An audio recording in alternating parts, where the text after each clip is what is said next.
क्या आप जानते हैं कि नवरात्रों में माता के किस किस स्वरूप की पूजा होती है तथा उनको क्या क्या भोग लगाया जाता है और इससे क्या क्या लाभ होता है? चलिए जानते हैं।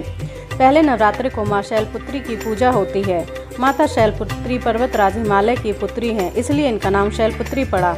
इनको गाय के घी का भोग लगाया जाता है, जिससे सभी प्रकार के रोगों से मुक्ति मिलती है। दूसरे नवरात्रि को माँ ब्रह्मचारिणी की पूजा होती है। माता पार्वती ने भगवान शिव को पति रूप में प्राप्त करने के लिए तपस्या की थी।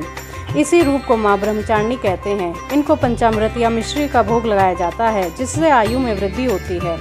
तीसरे नवरात्रि को माँ चंद्रघंटा की पूजा होती है। इनके मस्तक पर चंद्र के आकार का तिलक है, इसलिए इनको माँ चंद्रघंटा कहा जाता है।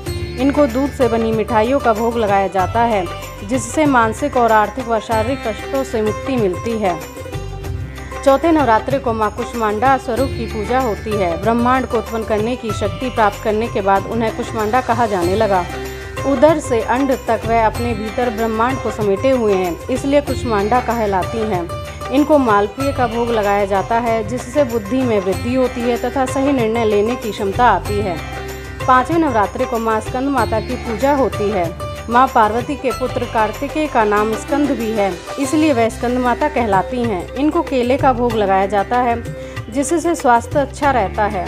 छठे दिन नवरात्रि को माँ कात्यायनी की पूजा होती है। माँ पार्वती ने महर्षि कात्यायन की तपस्या से प्रसन्न होकर उनके यहाँ पुत्री के रूप में जन्म लिया था, इसलिए वे माँ कात्यायनी कहलाती हैं। इनको शहद व मीठे पान का भोग लगाया जाता है, जिससे घर में सकारात्मक ऊर्जा बनी रहती है।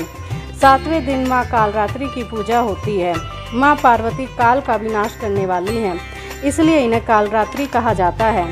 इन्हें गुड़ का भोग लगाया जाता है। ये नकारात्मक शक्तियों तथा हर तरह के संकट से बचाती हैं। आठवें नवरात्रि को माँ महागौरी की पूजा होती है। माता का रंग पूर्णतया गोरा है, इसलिए महागौरी कहलाती हैं। इनको नारियल का भोग लगाया जाता है, जिससे संतान सुख प्राप्त होता है। नौवें नवरात्रि को माँ सिद्धिदात्री की पूजा होती है।